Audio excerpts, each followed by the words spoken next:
I'm Mary, and I've been a doctor for almost as long as I've been Adam's wife. We've had our share of good times and tough moments, but those 32 years together passed by so quickly. Our home, big and warm, was always full of life, especially when our sons, Larry and Brian, were young. Larry and Brian were very different from each other, like night and day, but each brought their own kind of happiness into our lives. Adam and I, both being doctors, worked really hard to create a comfortable life for our family. Over the years, we managed to buy a couple of apartments, renting them out for some extra money. Life seemed to be going well until one day, Adam came home looking pale and more serious than I had seen him in years. "Mary, we need to talk," he said with a heavy tone as he put down his medical bag by the door. "I had some tests done last week. The results, they came back. It's cancer, Mary." The months that followed were a whirlwind of hospital visits, treatments, and endless hours spent in waiting rooms. Adam fought bravely, but the cancer was relentless. Watching the strongest man I knew weaken and fade away was heartbreaking. No amount of medical knowledge could prepare me for that kind of pain. One evening, as we sat quietly in the living room, Adam took my hand and said, "Mary, if things don't go the way we hope, you need to make sure everything is taken care of with the boys. The will is all set, and you'll be fine financially." Not long after that conversation, he was gone. The funeral was a solemn event, with family, friends, and colleagues coming from all over to pay their respects. But it was the quiet in the house after everyone left that hit me the hardest. The empty spaces where Adam used to be, his belongings still in their usual places, it was painful to see and remember. A few days after the funeral, I was in the kitchen, trying to figure out what to do with all the leftover food, when Larry stormed in, his face full of worry and anger.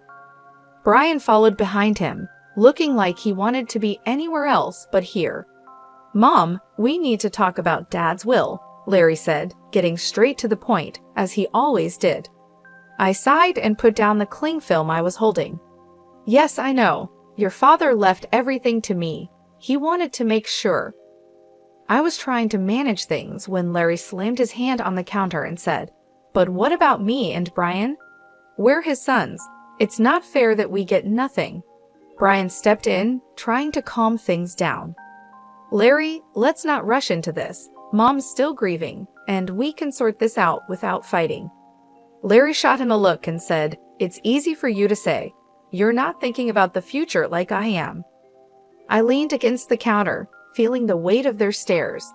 "Your father and I built this life together, and he trusted me to take care of things. But I understand what you're saying, Larry. It's not my intention to leave you out." "So what then?" Larry asked, crossing his arms and raising his voice. "Do we just wait until you decide it's the right time to give us our share?" "Larry, watch your tone," I snapped, my patience wearing thin. "I am still your mother." Brian stepped between us, holding up his hands like a referee. "Both of you, please. This isn't helping." "Mom, maybe there's a middle ground here." I nodded and rubbed my temples, thinking it over. "Okay, here's what we can do. The apartments your father and I invested in, the ones downtown," I started, but Larry interrupted. "Yes, those." I gave him a look that told him to be quiet for a moment. "I was thinking you each take one. They're yours to live in or rent out, and from the savings, let's say $320,000 each to help you get started with whatever you need." Larry bit his lip, clearly doing the math in his head. "And the rest of the stuff? The house, the money?" he asked. "That stays with me for now," I replied. "When I'm gone, it will come to you, as your father wanted." Larry looked like he wanted to argue more, but Brian nudged him and said, "Let's think about this. It's a fair start. Mom's not leaving us with nothing." Larry finally nodded, though he still seemed unhappy.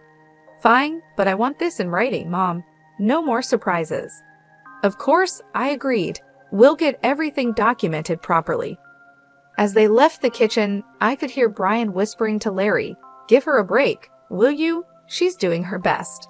Larry muttered something under his breath that I couldn't catch, and honestly, I didn't really want to. As I washed up the dishes, I wondered if Adam could see us and what he would think. I hoped I was making the right choice, but only time would tell. And time, that tricky thing, isn't always on your side. It was a sunny afternoon, one of those rare days that makes everything feel okay, when Larry brought Julie over to meet me for the first time. They hadn't been dating long, but Larry was already head over heels for her. You could tell by the way he was fussing over her, which wasn't like him at all. They walked in, and right away, Julie had this confident air about her, like she owned the place. She was dressed up and strolled into my living room, with barely a hello, her eyes scanning everything around. "Nice place you've got here," she said, flipping her hair back as she sat down without waiting to be invited. Larry was sitting beside her, grinning like a fool. I forced a smile, trying to be a good host. "Thank you, Julie. Can I get you anything? Coffee, tea?" "Coffee sounds lovely," she replied, then turned to Larry. "Babe, make sure it's black, no sugar." Larry nodded and headed to the kitchen, leaving me alone with her in my own living room, feeling like I was the guest. The silence was awkward until she finally spoke. "So Larry tells me you're pretty well off," she said, looking around at the decor. "I'm used to a certain standard, you know. My parents made sure of that." "That's good to hear," I said, not really sure what else to say. Larry came back with the coffee and handed Julie her cup. She took a sip and made a face. It's all right. Anyway, we've been talking about our future together, planning ahead, you know." "That's wise," I said, glancing at Larry, hoping he'd give me some clue about where this conversation was going. Julie set her cup down and said, "Yeah, and speaking of planning, we've been thinking about the wedding. You know, I want something special. Larry has probably told you I saw this place that's perfect for a rehearsal dinner, but it's a bit pricey. It's about $50,000. I almost choked on my coffee. $50,000 just for the rehearsal dinner. Larry jumped in. "Mom, it's important to Lauren. We want to start things off right." I put my cup down, feeling a storm brewing inside. "Look, that's a lot of money for a dinner, Julie. We need to be reasonable." Julie's face hardened. "Reasonable? Larry says you have the means. I don't see why we should compromise on something that important." Larry was nodding along with her, but I could see the unease in his eyes. He knew he was asking too much. "I'm all for celebrating," I said, trying to keep my voice calm, "but $50,000 is more than I can justify." Julie stood up, her chair scraping loudly against the floor. "I'm not used to compromising on my standards, Mary." I made it clear to Larry that I expected a certain standard of living. Larry tried to calm things down. "Mom, maybe we can find a middle ground." "There's no middle ground on $50,000 for a dinner, Larry. That's final," I snapped, my patience running out. Julie picked up her purse and glared at me. "Fine, if that's how it's going to be, then maybe we need to rethink some things." They left soon after, and I sat there, stunned by what had just happened. The nerve of that girl, coming into my home, drinking my coffee, and telling me how to spend my money, it felt like a slap in the face, a wake-up call I wasn't prepared for. A few days later, I was out at the grocery store when Larry and Julie decided to drop by again. By the time I got home, Brian was awkwardly trying to entertain them in the living room. The tension in the air was so thick that it made me want to turn around and leave, but it was my house, so I gathered my courage and walked in. Julie, all dressed up as usual, handed me a list as soon as I put down my grocery bags. "Mary, we've thought a lot about the wedding gifts, and here's what we've decided on. I hope this will be easier for you to handle." I quickly looked over the list she handed me. It was surprisingly reasonable kitchen appliances, some nice china, even a couple of pieces of furniture. "This seems quite reasonable," I said, feeling a moment of relief. "I think these are wonderful choices, really." Larry looked at Julie with hope in his eyes, but just as I was about to discuss where we could buy these items, Julie's expression changed suddenly. She gasped, "Oh no, this isn't right. Give that back." She snatched the list from my hands and dug through her purse, pulling out another sheet of paper. "Here's the actual list."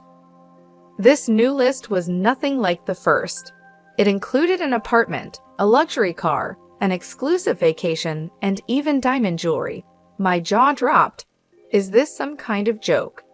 Julie didn't flinch. No joke, Mary. These are the gifts we expect, only the best for our wedding.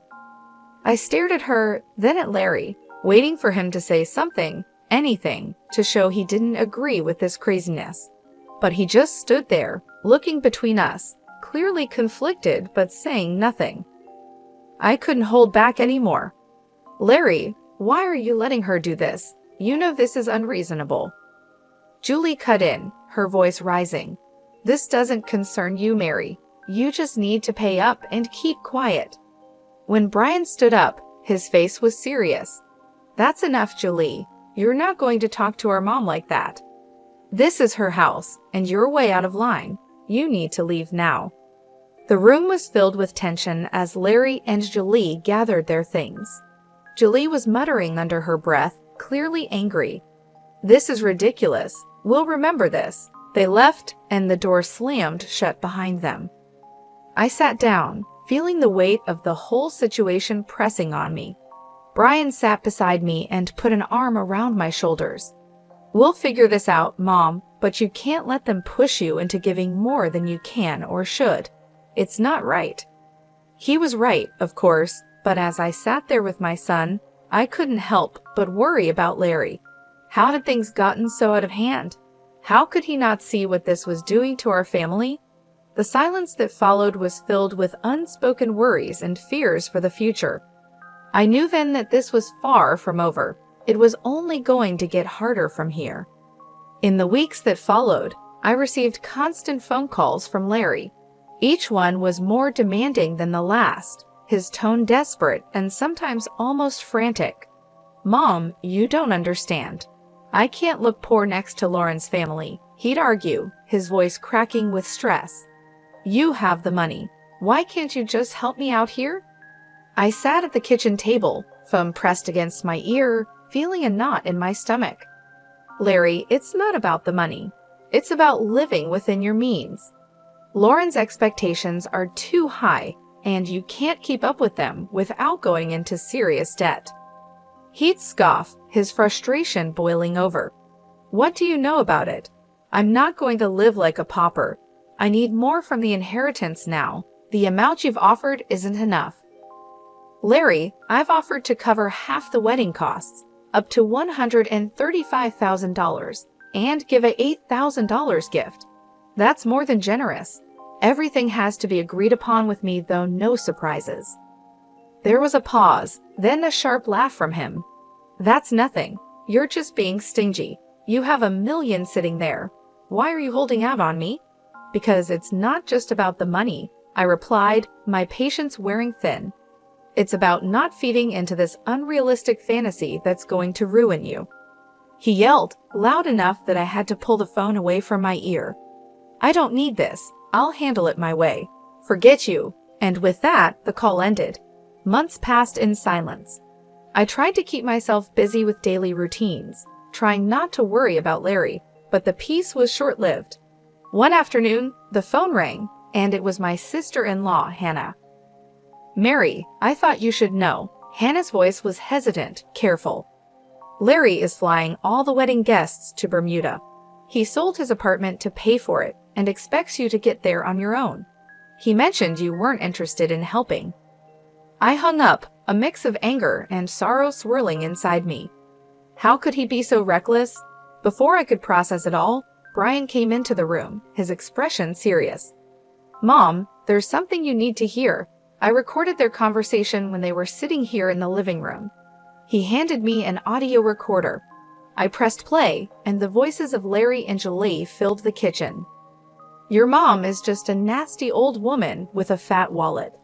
We need to squeeze as much as we can out of her and then cut her off, Julie's voice said coldly. Larry's voice responded, just as chilling. Whatever it takes, Lauren. I'm not going to let her control us. If it comes down to it, I'll kick her out in her underwear. I turned off the recorder, my hands trembling. Hearing my own son speak like that about me, his mother, was too much. The room spun as I tried to understand the depth of his betrayal. Deciding to fly to Bermuda wasn't easy, but Brian was by my side, both of us tense but determined to face whatever awaited us. When we landed and approached the venue, I was taken aback by the sheer extravagance of it all. Flowers everywhere, lights strung like stars across the evening sky, and music floating in the air. As we walked into the gathering, I spotted Larry and Julie mingling with the guests. They looked like the perfect couple, all smiles and laughter. My heart ached to see my son so lost in this artificial paradise. Before I could take another step towards them, Julie spotted us. Her smile vanished, replaced by a scowl as she marched over, her high heels clicking angrily against the stone pathway. "You shouldn't be here," she hissed, stopping just inches from me, her voice loud enough to draw attention. "This is my day, and you're not welcome." I was stunned, but before I could respond, her parents, who had overheard everything, came over. Her father, a tall and stern-looking man, spoke first. "Julie, that is no way to speak to your guest, especially not to Larry's mother." His tone was firm, and it made her cheeks flush with embarrassment. Her mother, looking just as upset, turned to me with an apologetic smile. "Mary, please come with us. Let's find you a place to sit." They guided us away to a table at the edge of the setup. It was clear that this spot was an afterthought, with no proper setting. The ceremony started soon after, with speeches that felt empty given the tension. Then, unexpectedly, I was handed the microphone. I stood up, my legs shaky but my resolve firm. "I came here today to wish my son and his new wife a happy future," I began, my voice steady despite how I felt inside. "But I also believe in honesty and integrity, qualities that have been sadly missing in the events leading up to this day." Julie's face went from pink to red, her eyes glaring at me with anger. I was asked for money, time, and again in amounts that no reasonable person would find justifiable. When I couldn't meet these demands, I was threatened with being cut off from my family and future grandchildren. My voice cracked a little, but I continued. Brian, seeing my distress, stepped closer and put a supportive hand on my shoulder. I nodded at him, then played the audio recording he had made. Julie's voice filled the air, cold and calculating, discussing how they would get more money from me. Larry's voice agreed, saying he was willing to leave me with nothing for the sake of his bride. The crowd murmured, shocked and disapproving. I turned off the recorder, and the silence was heavy. I gave my son an apartment and $35,000, and yet it was never enough. Today, I'm making it clear that I will not be treated as an ATM or threatened. I am disowning Larry and Julie. I wish them well, but from this day forward, I am choosing to remove myself from their lives. The reaction was immediate. Julie screamed, her voice shrill and wild. "You've ruined my wedding. I curse you." After everything that had happened, coming back home was bittersweet. In the quiet, I made a decision that even surprised me. I quit my job. I had spent years healing others as a doctor, but now it was time to heal myself and rebuild the life that recent events had shaken. Brian, bless his heart, had just graduated from art college and was full of ideas and ambition. With the $37,000 I gave him, Brian opened his own tattoo parlor. It wasn't just any shop, it quickly became a place where art and skin came together in beautiful ways. Brian put his heart and soul into his work, and it paid off. He started entering tattoo contests, and soon his name was on everyone's lips in the local community. Before we knew it, he was opening more locations, creating a network of salons that became a hotspot for tattoo enthusiasts. I'd watch him sketch late into the night, his dedication a sharp contrast to the chaos his brother had chosen. "You're doing amazing, Ollie," I'd say, pride swelling in my chest. During these peaceful months, Larry reappeared one afternoon. He showed up at the door, his eyes tired, his shoulders slumped, a far cry from the ambitious, sharp man he used to be. "Mom, I need to talk," he said, not waiting for an invitation to sit down. His voice was weary, so different from the demanding tone I had grown used to. I sighed and motioned for him to continue. What is it, Larry?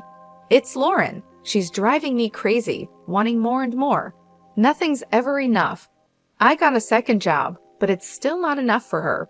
His words were filled with desperation, but they couldn't erase the past so easily. Larry, I warned you. I told you that living like that with someone like her was unsustainable. He rubbed his face, frustration clear. I know you did, but I thought, his voice trailed off, hopelessness replacing any explanation. Thought what? That money would just appear because you wanted it to.